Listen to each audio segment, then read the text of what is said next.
Πόσες φορές νιώθεις ότι ζεις, αλλά δεν είσαι πραγματικά παρόν στη ζωή σου? Ότι οι μέρες περνούν μέσα από σκέψεις, φόβους και προσδοκίες και εσύ απλώς τις παρακολουθείς? Και αν το πρόβλημα δεν είναι ο τρόπος που ζεις, αλλά ο τρόπος που υπάρχεις? Γεια σου, είμαι ο Κοσμικός Αφηγητής και αυτό είναι το κανάλι μου, το Κοσμικό Φως. Βρες μια ήσυχη γωνιά, χαμήλωσε τα φώτα, φόρα ακουστικά και ακολούθησέ με σε ένα ταξίδι πέρα από τις λέξεις. Αν βρίσκεις ενδιαφέρουσες την φιλοσοφία, την ψυχολογία και την επιστήμη, με μια μικρή δόση μυστικισμού, μην ξεχάσεις να κάνεις εγγραφή. Σήμερα θα μιλήσουμε για τη δύναμη του τώρα. Όχι απλώς ως βιβλίο, αλλά ως μια ιδέα που άλλαξε τον τρόπο που υπάρχουμε μέσα στον χρόνο, μέσα στο νου και μέσα στη ζωή μας. Μείνε μέχρι το τέλος, γιατί αυτό που θα εξερευνήσουμε δεν υπόσχεται ένα καλύτερο αύριο. Δείχνει πώς να σταματήσεις να χάνεις το παρόν. Οι σκέψεις που θα ακολουθήσουν είναι απλές στη μορφή τους, αλλά βαθιές στις συνέπειές τους. Δεν ζητούν να τις πιστέψεις, ούτε να τις υιοθετήσεις. Σε προσκαλούν να παρατηρήσεις. Και αν το κάνεις, ίσως ανακαλύψεις ότι η αλλαγή που περίμενες να συμβεί κάποτε στο μέλλον αρχίζει ακριβώς εδώ. Ας ξεκινήσουμε. Ας ξεκινήσουμε με μία σκέψη που στην αρχή ακούγεται σχεδόν προκλητική. Δεν είσαι ο νους σου, δεν είσαι οι σκέψεις που περνούν από το κεφάλι σου, ούτε η φωνή που σχολιάζει διαρκώς ό,τι ζεις. Αν σταθείς για λίγο σιωπηλός, θα παρατηρήσεις ότι μέσα σου υπάρχει ένας αδιάκοπος εσωτερικός διάλογος. Μία φωνή που μιλάει ασταμάτητα, κρίνει, συγκρίνει, θυμάται, φοβάται, προβλέπει. Σχολιάζει το παρελθόν και ανησυχεί για το μέλλον. Και τις περισσότερες φορές αυτή η φωνή δεν σωπαίνει ούτε στιγμή. Το πρόβλημα δεν είναι ότι ο νους υπάρχει. Ο νους είναι ένα εξαιρετικά χρήσιμο εργαλείο. Το πρόβλημα ξεκινά όταν ξεχνάμε ότι είναι εργαλείο και αρχίζουμε να πιστεύουμε ότι είναι αυτό που είμαστε. Όταν ταυτιζόμαστε πλήρως με τη σκέψη, όταν κάθε σκέψη γίνεται εγώ, τότε ο νους πάβει να μας υπηρετεί και αρχίζει να μας κυβερνά. Οι περισσότεροι άνθρωποι ζουν έτσι χωρίς καν να το συνειδητοποιούν. Λειτουργούν στον αυτόματο πιλότο. Περνούν τη ζωή τους χαμένοι μέσα σε εσωτερικούς μονολόγους, αντιδρώντας μηχανικά σε ό,τι συμβαίνει, πιστεύοντας ότι η φωνή στο κεφάλι τους είναι η ταυτότητά τους. Κι όμως, αν το παρατηρήσεις προσεκτικά, θα δεις κάτι παράξενο. Υπάρχει κάτι μέσα σου που ακούει αυτή τη φωνή. Και εδώ γεννιέται το κρίσιμο ερώτημα. Αν μπορείς να παρατηρείς τις σκέψεις σου, μπορείς να είσαι η σκέψη σου. Η απάντηση είναι απλή, αλλά όχι εύκολη να γίνει αποδεκτή. Ό,τι παρατηρείτε δεν μπορεί να είναι αυτό που παρατηρεί. Αυτό σημαίνει ότι πίσω από το νου υπάρχει κάτι βαθύτερο, μία επίγνωση, μία παρουσία, ένα επίπεδο συνείδησης που δεν μιλάει, αλλά βλέπει. Η συνειδητοποίηση αυτή δεν έρχεται με προσπάθεια ούτε με ανάλυση. Ξεκινά με κάτι πολύ απλό, την παρατήρηση. Όχι για να αλλάξεις το νου, όχι για να τον κάνεις να σωπάσει, αλλά για να τον δεις καθαρά. Να ακούσεις τη φωνή στο κεφάλι σου όπως θα άκουγες έναν ήχο στο περιβάλλον, χωρίς να συμφωνείς, χωρίς να διαφωνείς, χωρίς να εμπλέκεσαι. Την ώρα που παρατηρείς, δημιουργείται μία μικρή απόσταση, μία ρογμή ανάμεσα σε εσένα και τη σκέψη. Και μέσα σε αυτή τη ρογμή εμφανίζεται κάτι που ίσως δεν έχεις νιώσει συχνά, χώρος. Η σκέψη συνεχίζει να υπάρχει, αλλά χάνει την απόλυτη εξουσία της. Δεν σε παρασύρει τόσο εύκολα, δεν σε ορίζει.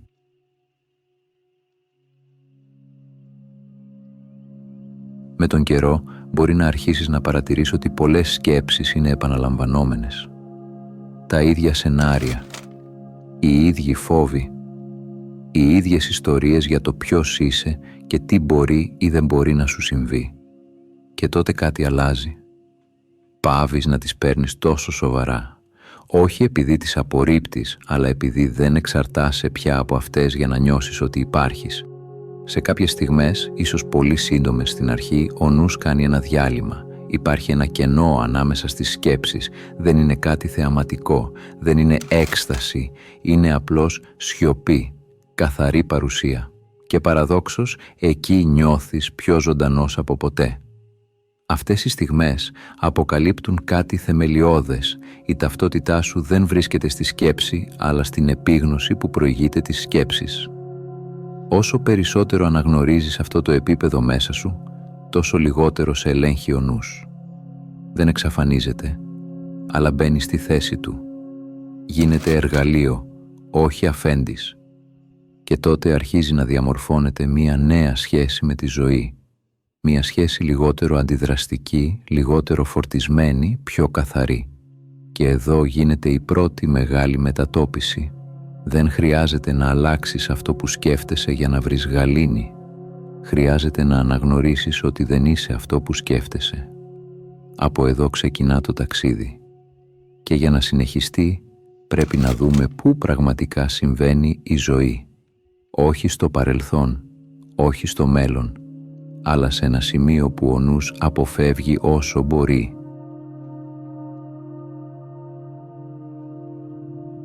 Αφού αρχίσεις να βλέπεις ότι δεν είσαι ο νους σου, προκύπτει αμέσως ένα δεύτερο, σχεδόν αναπόφευκτο ερώτημα. Αν δεν είμαι οι σκέψεις μου, αν δεν ζω στις σκέψεις μου, τότε πού ακριβώς βρίσκομαι? Η απάντηση δεν βρίσκεται σε μία ιδέα, ούτε σε μία νέα θεωρία. Βρίσκεται σε κάτι τόσο κοντινό που συνήθως το αγνοούμε. Βρίσκεται στο παρόν, στη στιγμή που ζεις τώρα. Ο νους από τη φύση του δεν αντέχει το τώρα. Χρειάζεται χρόνο για να επιβιώσει. Ζει από το παρελθόν και το μέλλον, από μνήμες και προβολές. Όταν δεν έχει τίποτα να θυμηθεί ή τίποτα να περιμένει, αρχίζει να χάνει την ισχύ του. Και γι' αυτό προσπαθεί συνεχώς να σε τραβήξει μακριά από το παρόν. Αν το παρατηρήσεις ειλικρινά, θα δεις ότι το μεγαλύτερο μέρος της ημέρας σου δεν το ζεις. Το σκέφτεσαι. Είτε αναπαράγεις κάτι που έγινε, είτε προετοιμάζεσαι νοητικά για κάτι που δεν έχει συμβεί ακόμη. Η ζωή μετατρέπεται σε μια ατέρμονη αφήγηση και εσύ είσαι θεατή της. Κι όμως υπάρχει κάτι σχεδόν αποκαλυπτικό εδώ. Δεν έχεις ποτέ εμπειρία του παρελθόντος ή του μέλλοντος. Αυτό που ονομάζεις παρελθόν εμφανίζεται ως μνήμη τώρα. Αυτό που ονομάζεις μέλλον εμφανίζεται ως σκέψη τώρα. Όλα συμβαίνουν μέσα σε αυτή τη στιγμή. Αναρωτήσου για λίγο. Υπάρχει ποτέ κάτι άλλο εκτός από αυτό που συμβαίνει αυτή τη στιγμή? Ακόμα και όταν θυμάσαι ή φαντάζεσαι, το κάνεις μέσα στο παρόν. Και εδώ αποκαλύπτεται κάτι απελευθερωτικό. Το παρόν είναι το μόνο σημείο στο οποίο μπορείς πραγματικά να σταθείς. Είναι το μόνο σημείο στο οποίο μπορείς να δράσεις, να νιώσεις, να καταλάβεις, να υπάρξεις. Όλα τα υπόλοιπα είναι νοητικές κατασκευές. Οι περισσότεροι άνθρωποι πιστεύουν ότι τα προβλήματά τους βρίσκονται στο παρόν. Στην πραγματικότητα, τα περισσότερα προβλήματα γεννιούνται όταν ο νους απομακρύνεται από το παρόν. Το άγχος, η ανησυχία, η εσωτερική ένταση εμφανίζονται όταν προσπαθείς να ζήσεις νοητικά σε έναν χρόνο που δεν υπάρχει ακόμα. Παρατήρησε κάτι απλό. Μπορείς σχεδόν πάντα να αντέξεις αυτό που συμβαίνει τώρα. Αυτό που δεν μπορείς να αντέξεις είναι τα δεκάδες υποθετικά σενάρια για το αύριο. Οι φόβοι για το τι μπορεί να πάει στραβά. Οι σκέψεις για το τι θα έπρεπε να είχες κάνει διαφορετικά. Όταν επιστρέφεις στο παρόν, κάτι χαλαρώνει. Όχι επειδή όλα γίνονται ξαφνικά τέλεια, αλλά επειδή πάβεις να κουβαλάς βάρη που δεν υπάρχουν. Το παρόν έχει μια παράξενη ιδιότητα. Είναι πάντα διαχειρίσιμο. Έχει όρια, έχει σαφήνεια. Το τώρα δεν σου ζητά να εγκαταλείψεις τα όνειρά σου ή τους στόχους σου. Σου ζητά απλώς να μην θυσιάζεις τη ζωή σου στο όνομα ενός φανταστικού μέλλοντος. Μπορείς να σχεδιάζεις, να δημιουργείς, να κινείσαι προς μία κατεύθυνση, αλλά χωρίς να χάνεις την επαφή με το βήμα που κάνεις αυτή τη στιγμή. Όταν η προσοχή σου ριζώνει στο παρόν, ο νους περνά στο παρασκήνιο. Δεν εξαφανίζεται, αλλά δεν κυριαρχεί. Υπάρχει χώρος. Υπάρχει διάβγεια. Υπάρχει μία αίσθηση ότι δεν χρειάζεται να φτάσεις κάπου αλλού για να νιώσεις πλήρης. Ίσως η πιο απλή και ταυτόχρονα πιο ριζοσπαστική ερώτηση που μπορείς να κάνεις στον εαυτό σου είναι αυτή. Τι λείπει πραγματικά από αυτή τη στιγμή? Αν είσαι απόλυτα ειλικρινής, η απάντηση συνήθως είναι τίποτα. Αυτό που λείπει δεν λείπει από το παρόν. Λείπει από την ιστορία που λέει ο νους για το παρόν. Και όταν αυτό αρχίσει να γίνεται αντιληπτό, συμβαίνει μία βαθιά μετατόπιση. Η ζωή πάβει να είναι κάτι που περιμένεις να ξεκινήσει. Δεν είναι πια αργότερα. Δεν είναι μετά από κάτι. Είναι τώρα.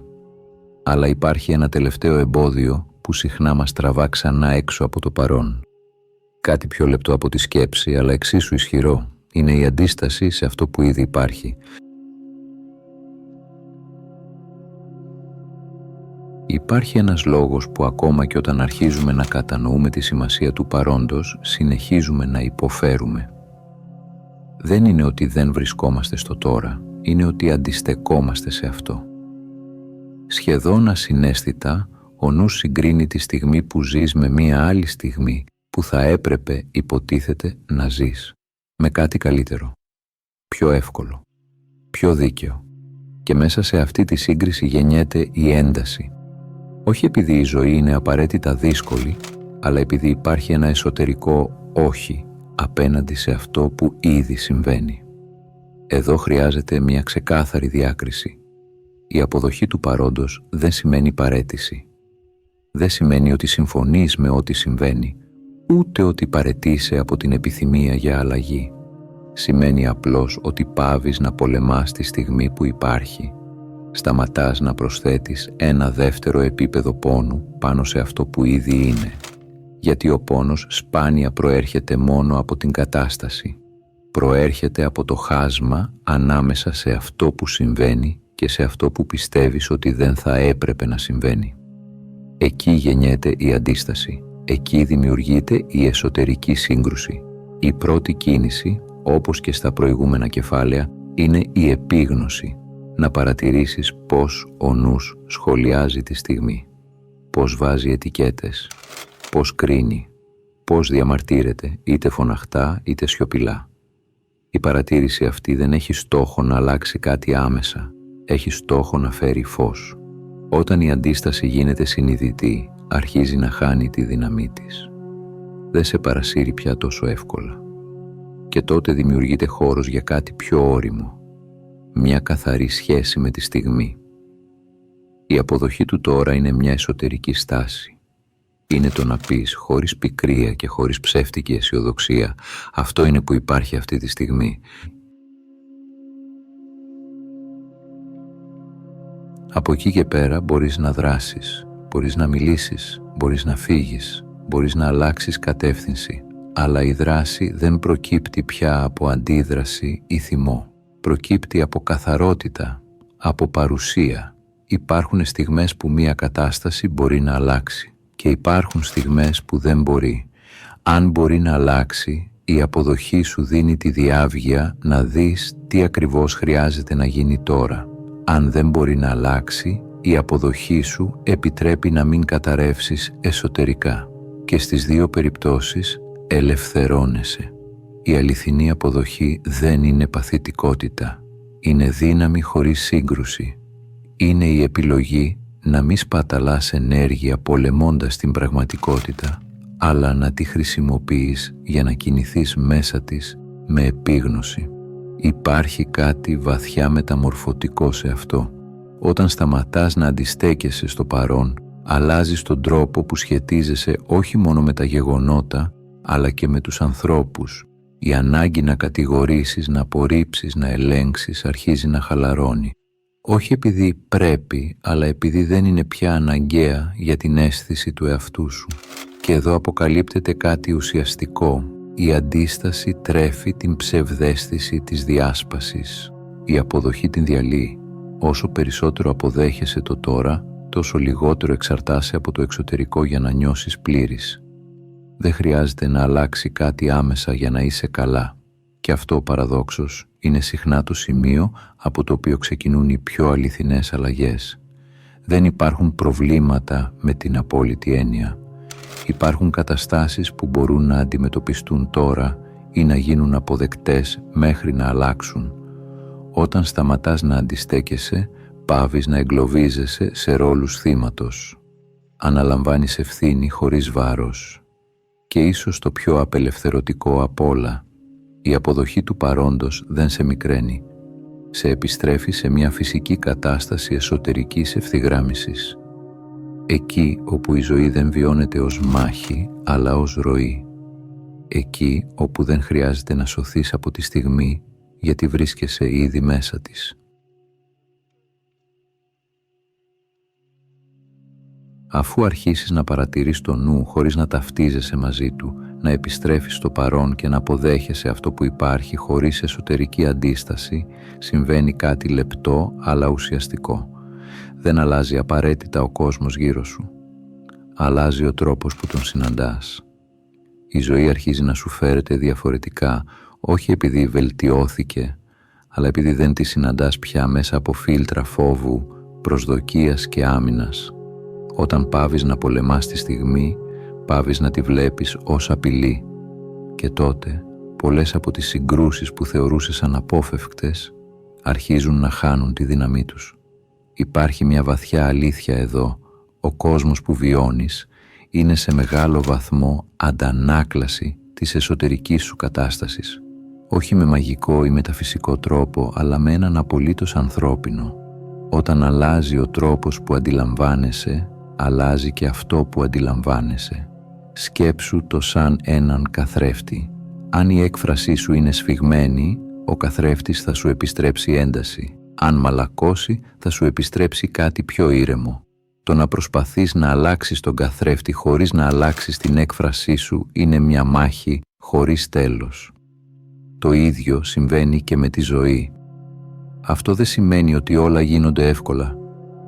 Σημαίνει ότι πάβεις να κουβαλάς περιττό βάρος. Οι καταστάσεις εξακολουθούν να εμφανίζονται, αλλά δεν χρειάζεται πια να τις φορτώνεις με ιστορίες για το ποιος φταίει, γιατί συμβαίνει σε εσένα ή τι λέει αυτό για την αξία σου. Όταν η παρουσία γίνεται η βάση σου, οι σχέσεις αλλάζουν. Δεν χρειάζεται να αποδείξεις κάτι. Δεν χρειάζεται να ελέγξεις τον άλλον. Η αποδοχή που καλλιεργείς μέσα σου αρχίζει να επεκτείνεται φυσικά προς τα έξω και μαζί της μειώνεται η ανάγκη για σύγκρουση, κριτική και άμυνα. Κάτι παρόμοιο συμβαίνει και με τα συναισθήματα. Αντί να τα αποφεύγεις ή να τα πολεμάς, τα αφήνεις να υπάρχουν. Τα νιώθεις χωρίς να τα κάνεις ταυτότητά σου. Και μέσα σε αυτή τη στάση, ακόμα και τα πιο βαριά συναισθήματα αρχίζουν να μετακινούνται. Όχι επειδή τα έδιωξες, αλλά επειδή τους έδωσες χώρο. Η μεγαλύτερη μεταμόρφωση δεν είναι εξωτερική. Είναι η στιγμή που συνειδητοποιείς ότι δεν χρειάζεται να αλλάξει κάτι για να είσαι εντάξει. Ότι η πληρότητα δεν είναι αποτέλεσμα επίτευξης, αλλά αποτέλεσμα παρουσίας. Ότι η ζωή δεν ξεκινά όταν λυθούν όλα, αλλά όταν σταματάς να αντιστέκεσαι σε ό,τι ήδη υπάρχει. Και εδώ συμβαίνει κάτι παράδοξο. Όσο λιγότερο προσπαθείς να αλλάξεις τον κόσμο για να είσαι καλά, τόσο περισσότερο αλλάζει ο τρόπος που κινείσαι μέσα του. Και αυτός ο τρόπος, ήρεμος, παρόν, χωρίς εσωτερικό πόλεμο, είναι συχνά αρκετός για να αλλάξει περισσότερα από όσα φανταζόσουν. Δεν πρόκειται για τεχνική, δεν πρόκειται για μέθοδο, πρόκειται για μία επιστροφή, μία επιστροφή σε έναν πιο απλό, πιο αληθινό τρόπο ύπαρξης, εκεί όπου η ζωή δεν χρειάζεται να δικαιολογηθεί, εκεί όπου το παρόν αρκεί και ίσως τελικά αυτό να είναι το μεγαλύτερο δώρο της δύναμης του τώρα. Όχι ότι σου δείχνει πώς να αλλάξεις τη ζωή σου, αλλά ότι σου θυμίζει πώς να υπάρχεις μέσα της. Ό,τι νομίζεις ότι είναι το μέλλον, συμβαίνει μόνο ως σκέψη στο παρόν. Ο νους μας αγαπάει να ταξιδεύει, είτε πίσω στο παρελθόν, είτε μπροστά στο μέλλον. Όμως όταν το παρατηρήσεις προσεκτικά, θα καταλάβεις κάτι απλό αλλά βαθύ. Όλα όσα ζεις, θυμάσαι ή φαντάζεσαι, συμβαίνουν πάντα τώρα. Όταν σκέφτεσαι το παρελθόν, ανασύρεις εικόνες, ήχους και συναισθήματα, αλλά όλα αυτά εμφανίζονται μέσα στην παρούσα στιγμή. Δεν υπάρχει άλλη στιγμή για να τα ζήσεις. Το παρελθόν είναι πάντα ένα αποτύπωμα που εμφανίζεται στο τώρα. Το μέλλον υπάρχει μόνο ως πρόβλεψη, υποθετικό σενάριο ή φόβος που διαμορφώνεται στο παρόν. Όταν αγχώνεσαι για κάτι που δεν έχει συμβεί, το κάνεις τώρα. Το μέλλον, όπως το φαντάζεσαι, δεν υπάρχει έξω από τη στιγμή που ζεις. Η ίδια η έννοια του νου συνδέεται με το χρόνο, σκέψεις που συνδέουν παρελθόν και μέλλον. Αν επικεντρωθείς στο τώρα, η δύναμη του νου αποδυναμώνεται, δεν μπορεί να επιβιώσει χωρίς χρόνο. Κάθε φορά που επιστρέφεις στην παρουσία, μειώνεις την κυριαρχία του.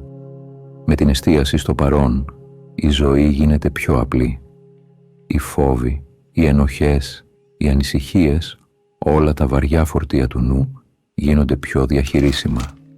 Η ίδια η πράξη του να παρατηρείς το τώρα χωρίς αντίσταση αρχίζει να λύνει τη δύναμη που έχει ο νους πάνω σου. Υπάρχει κάποιο πρόβλημα αυτή ακριβώς τη στιγμή? Συνήθως όχι.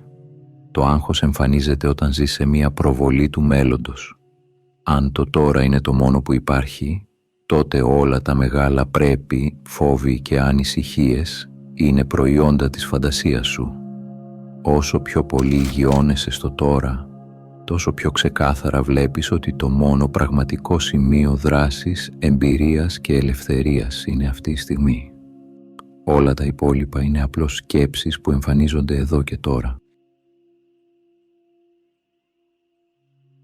Ο νους δεν θέλει λύτρωση, θέλει συνέχεια. Ο νους είναι προγραμματισμένος να ζει σε μια διαρκή ροή, παρελθόν, μέλλον, σχέδια, ανησυχίες. Δεν επιθυμεί να ηρεμήσει ούτε να βιώσει πλήρως το τώρα. Θέλει να υπάρχει πάντα κάτι που λείπει, μια αίσθηση έλλειψης που τον τροφοδοτεί.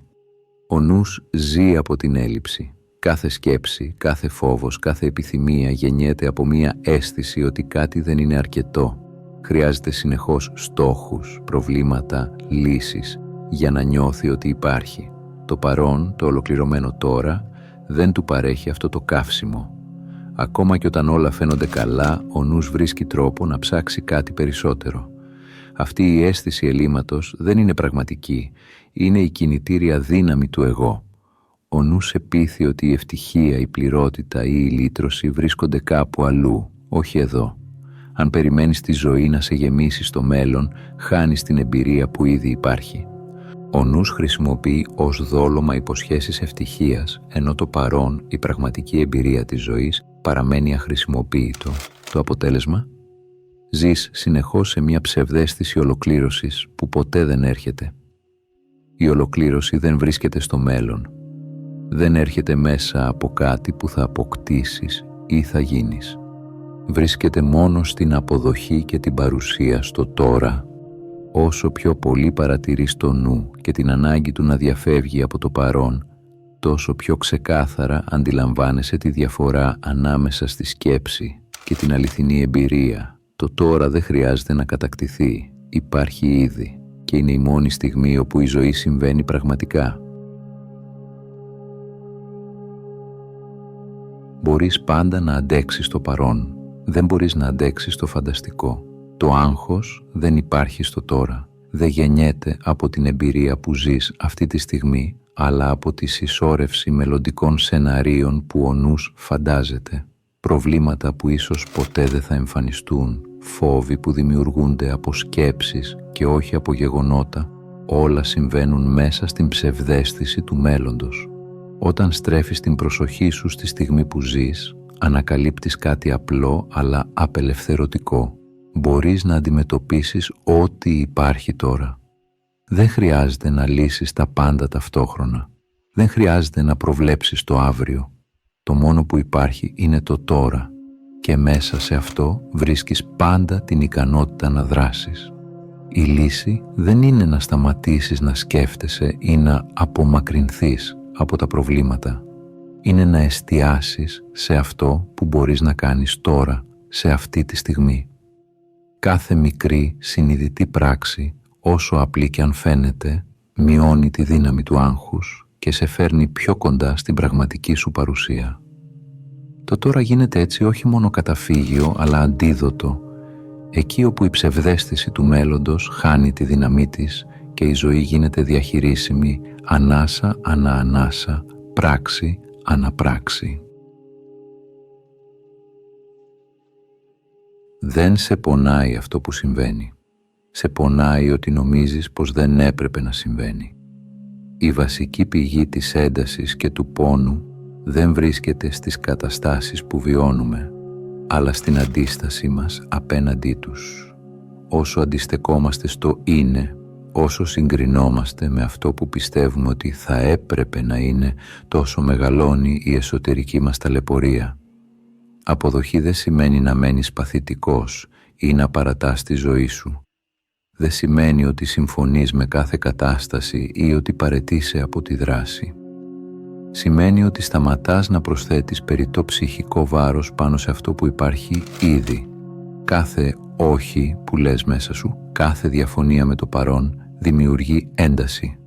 Το μυαλό φτιάχνει σενάρια, κρίνει και συγκρίνει και μέσα σε αυτό το χάσμα γεννιέται ο πόνος. Όσο πιο πολύ επιμένεις να πολεμάς την πραγματικότητα, τόσο πιο πολύ υποφέρεις. Στο μέσο αυτής της αντίστασης υπάρχει ένα κενό. Η απόσταση ανάμεσα στο πώς τα πράγματα είναι και στο πώς νομίζεις ότι θα έπρεπε να είναι. Όσο παρατηρείς αυτό το κενό με επίγνωση, τόσο πιο ξεκάθαρο γίνεται ότι η λύση δεν είναι να αλλάξεις το εξωτερικό, αλλά να αλλάξεις τον τρόπο που σχετίζεσαι με αυτό. Η αποδοχή δεν σε αδρανοποιεί. Σου δίνει τη διάβγεια να δράσεις χωρίς να σε τραβάει η ένταση του εγώ. Όταν πάβεις να πολεμάς το παρόν, ανοίγεται χώρος για ήρεμη δράση και για ελευθερία μέσα στη στιγμή. Η παράδοση δεν είναι ήττα, είναι ευθυγράμμιση. Η παράδοση στο τώρα δεν σημαίνει παθητικότητα ούτε αδυναμία. Σημαίνει να σταματήσεις τον εσωτερικό πόλεμο, να αποδεχτείς αυτό που είναι και να δράσεις από καθαρότητα, όχι από αντίδραση. Όταν σταματάς να πολεμάς τη ζωή, ανοίγεται ένας νέος χώρος ενέργειας, εκεί όπου η δράση προέρχεται από συνειδητή επιλογή και όχι από φόβο ή άγχος. Κάθε στιγμή που επιμένεις να αγνοείς ή να καταπιέζεις το παρόν, γεννά αντίσταση και πόνο. Η αληθινή παράδοση είναι η παύση αυτής της μάχης. Δεν παραδίδεσαι σε κάτι εξωτερικό, παραδίδεσαι στην εσωτερική σου αντίσταση, αφήνοντάς την να διαλυθεί. Μόλις σταματήσεις να αντιστέκεσαι, οι ενέργειές σου γίνονται πιο ήρεμες και αποτελεσματικές. Δεν αντιδράς πια στις περιστάσεις με άγχος ή θυμό. Κάθε πράξη προέρχεται από επίγνωση, όχι από αυτοματοποιημένη συνήθεια ή φόβο. Η παράδοσή σου δίνει μια υπεύθυνη παρουσία. Δεν είσαι πλέον θύμα των καταστάσεων, ούτε παθητικός παρατηρητής. Είσαι πλήρως παρόν και συμμετέχεις στη ζωή με συνειδητότητα και δύναμη.